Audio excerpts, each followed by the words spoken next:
Hi everyone, and welcome to our presentation. Today, our group will be analysing key management challenges at Hook & Cook Construction. We'll be applying relevant management theories from the course to explore the company's internal issues and provide realistic solutions. Let's begin. Our team will be offering a critical analysis of problems faced by Hook & Cook Construction, a firm that, for the past 30 years or more, has gained a reputation for excellence in craftsmanship and loyalty, as well as deep community roots. Hook & Cook has always prided itself on having a close-knit staff, low turnover rates, and a relaxed, trust-based management culture. The staff have remained together for decades, establishing a work environment founded on friendship and practical experience.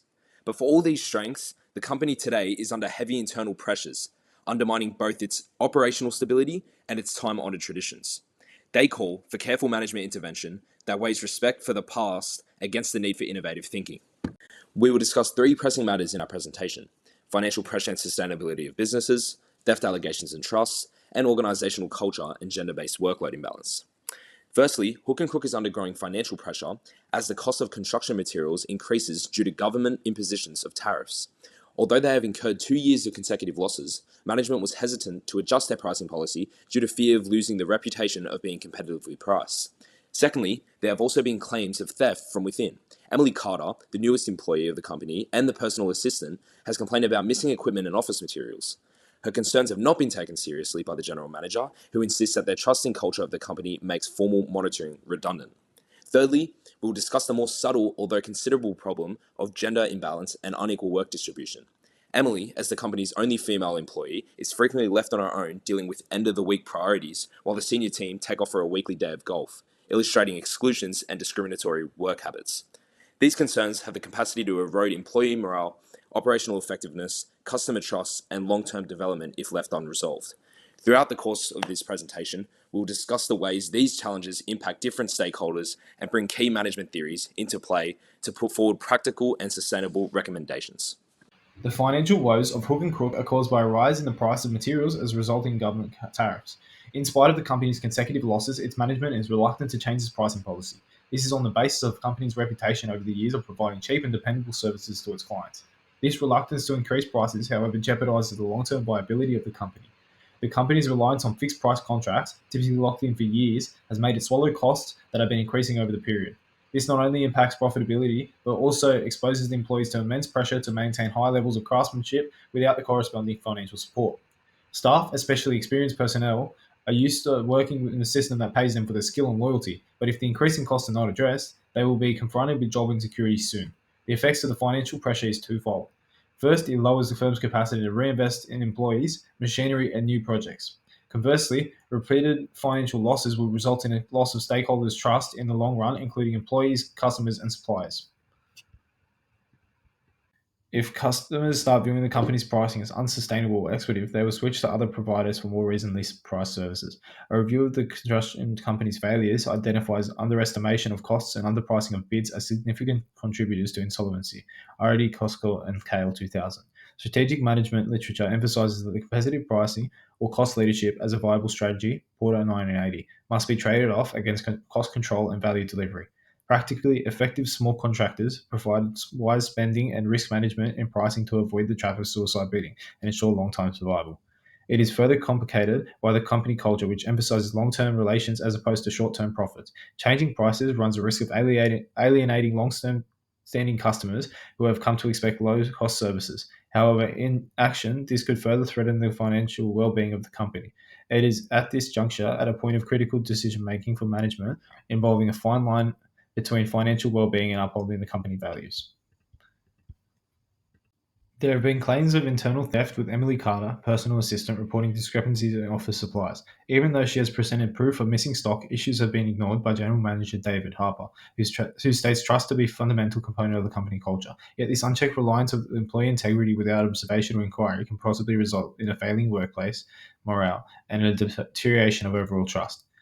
The consequences of not addressing Emily's problems are twofold. Firstly, it undermines the credibility of the leadership team when employees notice that their personal problems are disregarded rather than being treated seriously. It can foster resentment and perception of injustice. Employees may perceive that the company's lacks a genuine commitment to fairness, and this may undermine the trust that has been the heart of the company culture.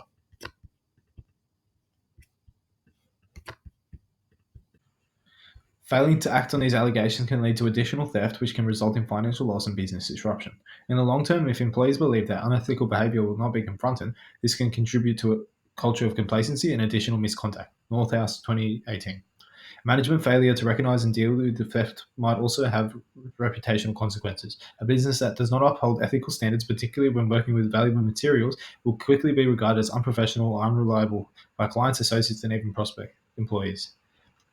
If theft is not contained, it will ultimately result in litigation tarnishing the company's external image as well as the internal culture. Keegan, 1994. Trust occurs when employees experience fairness and accountability within their workplace. Mayor Davis and Schoolmore, 1995. If unethical behavior like theft is overlooked, then a message of tolerance for wrongdoing can erode the moral fabric of the company. Workplace deviance theory classifies employees' theft as a serious form of property deviance and demonstrates that not stopping this behavior can foster an increase in deviant behavior. Robertson and Brent, 1995. That is, if employees observe that their colleagues are getting away with rule breaking or theft, they may lose confidence in management and begin to think of dishonest behavior is okay. This process over time may develop into unfavorable organizational culture. It has been well documented by researchers how unethical behavior, if not addressed, becomes normalized and how corrupt or fraudulent activities spread more extensively. Ashworth and Arn in 2003. Thus, overlooking proliferating or minor violations poses greater risks. Not only does it encourage more egregious ethical violations, but it annihilates trust, morale, and organizational integrity overall. Organizational culture and gender exclusion. Emily Carter, the sole woman worker at Hook and Crook Construction, has been left out from its age-old practice of Friday afternoon golf trips. Not only does her exclusion marginalize her, but also reinforces a gender inequality in a workplace that ostensibly values teamwork. Such a practice reinforces harmful gender stereotypes and leads to unequal labor distribution. Gender disparity in employment generates negative results in the forms of lower morale and lower levels of job satisfaction, in particular from those individuals shut out from access to vital social and professional networks. Cantor's research in 1977 demonstrated how women employed in traditionally male industries are denied access to casual networks, typically known as the Old Boys Club, that are fundamental to information sharing and mentorship. Such denial hinders opportunities for progressing a woman's career. As Ibarra's work in 1993 attests, discovering that women, along with minorities, possesses fewer links to power networks.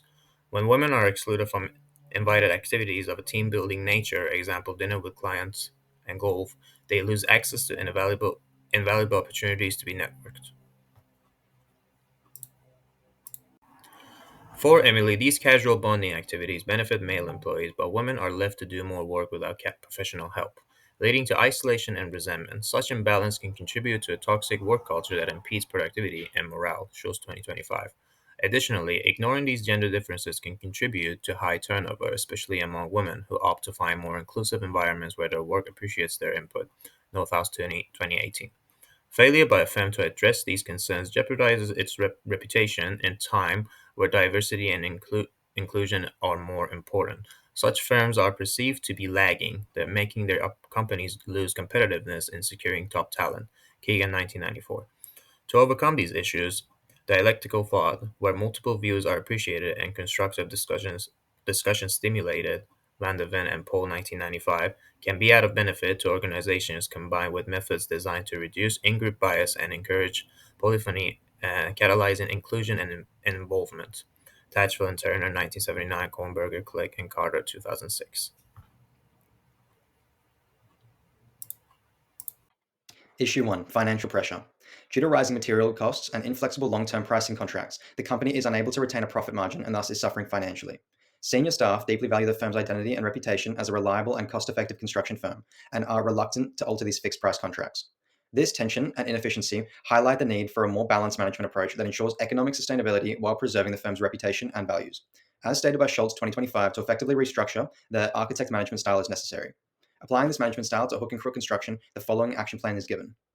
Step 1, conduct a financial audit to analyze the current and future material costs. Step 2, develop a tiered pricing structure focusing on long-term customer satisfaction and ensuring the company's reputation remains intact. Step 3, engage in customer dialogue to explain the reasoning of these price adjustments, retaining the company's reputation of trust and transparency. And step 4, retrain project managers and senior staff to incorporate the new pricing structure and continually adjust for forecasted future costs. This management approach and subsequent action plan also relies heavily on the management theory of dialectic thinking and communication. Dialectics is the synthesis of a new concept or method through the interaction of two or more opposing views, Schultz 2025. Using dialectics, management can recognize and value the importance of both the firm's pricing reputation and the firm's financial health by synthesizing a new method of operation that preserves both. Issue 2, allegations of theft. Due to a deeply enshrined culture of trust at Hook and Crook Construction, Emily Carter's concerns over repeated inventory discrepancies are dismissed. The alleged misconduct is made difficult to address objectively due to the absence of formal oversight. Whether or not these concerns are realized, it is clear the current management approach to theft is clearly lacking in justice and fairness, and thus could be approached better through the management style of the referee. As stated by Schultz 2025, the referee enforces rules fairly and impartially, fostering a just workplace. Applying this management style, the company can introduce accountability measures and ensure a theft-resistant workplace. Applying this to Hook and Crook Construction, the following action plan is given. Step 1. Implement an inventory logging system under which staff are individually accountable for their actions. Step 2. Conduct an independent audit to establish if any theft has taken place, placing a specific focus on cleaning and company staff. Step 3. Establish safe and anonymous reporting for staff to voice concerns in the future. Step 4. Establish collective discussion emphasizing dialogical communication, allowing all team members an equal voice without public accusations of wrongdoing. The management approach and action plan used to address the allegations of theft must account for the management concept of in-group bias. As stated by Schultz 2025, the in-group bias is the propensity for people to bias their group members over people deemed to be of a separate group. This is particularly important in the case of theft, as members are reluctant to suspect or accuse group members of wrongdoing.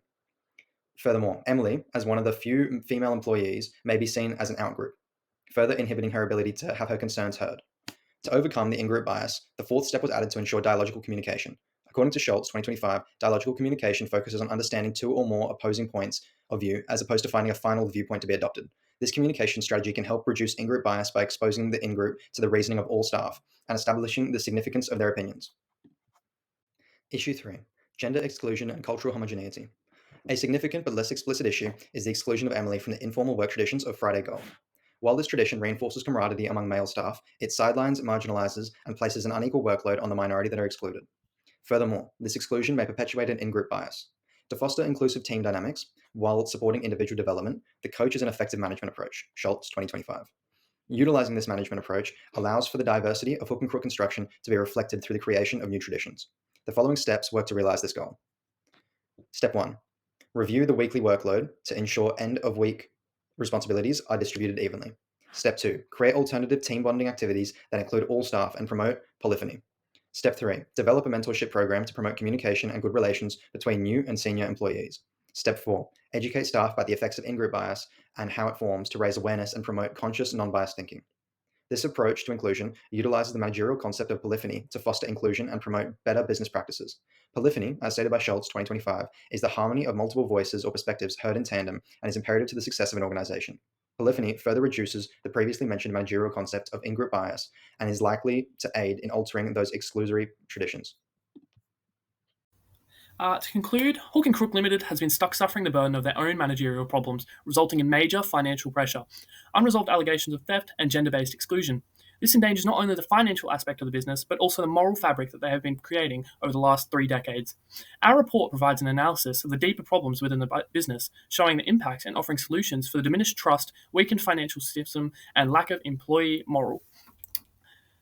Addressing the financial challenges of the business was difficult at the company, as the company must ensure that if it upholds its reputation whilst also making reasonable return on projects. We found that through the use of dialectical thinking, manager David could create a tiered pricing system that gives breathing space for the company while leaving a comfortable level of expenditure for customers. This system will also broaden the customer engagement, providing more opportunities for the business. When tackling the issues regarding unresolved theft and distrust, we found that the referee approach would best suit the business as it promotes the idea of formal accountability whilst encouraging open dialogical communication between managerial powers and employees. This approach will strengthen the core values of the company, ensuring accountability and fostering healthy trust within the workplace.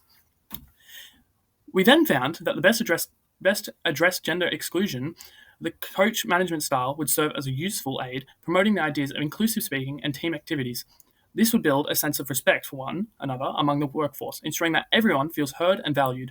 In conclusion, Hook and Crook Limited can look forward to a successive future by adapting and revamping to meet the changing times through the adoption of new management strategies by reflecting on the core values that make their business run.